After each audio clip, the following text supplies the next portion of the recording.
Hi everyone, I am Erica. I will be discussing the fall of the Berlin Wall. From August 30, 1961 until November 9, 1989, West Berlin was encircled by the 155-kilometer-long Berlin Wall, which went through the heart of the city. The wall was built to keep people from fleeing East Berlin and entering the West.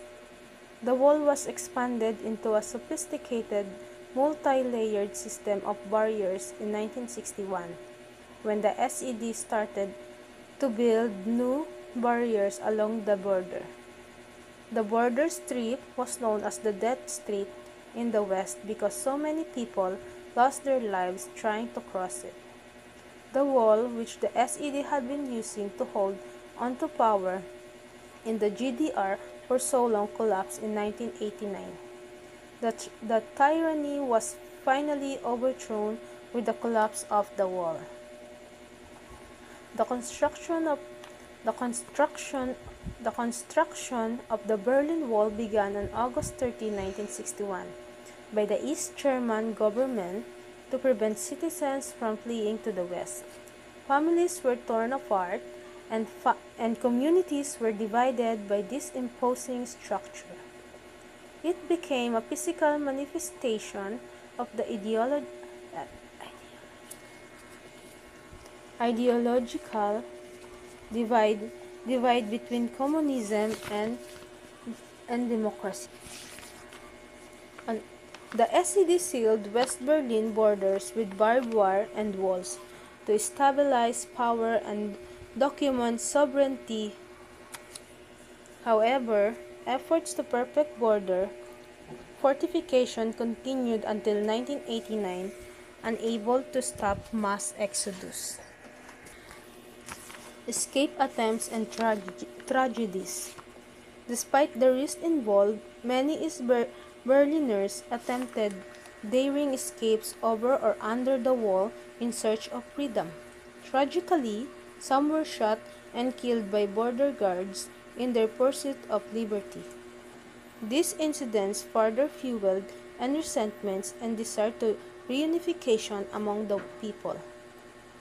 Throughout the years, the people of the East Berlin displayed resilience and unity in the face of oppression. Dissent and resistance against the oppressive regime grew, culminating in protest and demonstrations demanding freedom and reunification of Berlin. The spirit of defiance against the wall continued to grow. 1970. The SED leadership rebuilt the border wall in the East Germany to gain international recognition and improve public image. By 1983, barriers like metal gratings, bunkers, and vehicle obstacles were removed, and by 1989, most obstacles between East and West Berlin had been removed. 1980. By the late 1980s, winds of change were sweeping across Eastern Europe, leading to shifts in power dynamic, with the Soviet Union undergoing reforms under Mikhail Gorbachev's leadership. The pressure on East Germany to reform and open up began to mount.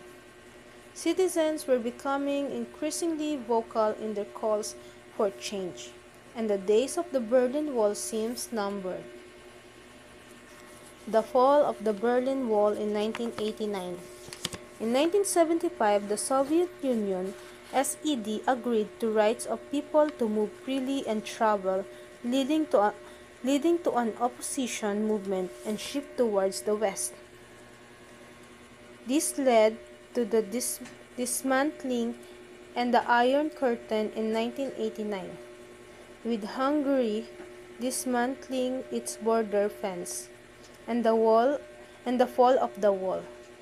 The SED was not interested in adopting the Soviet Union's reform course in the GDR.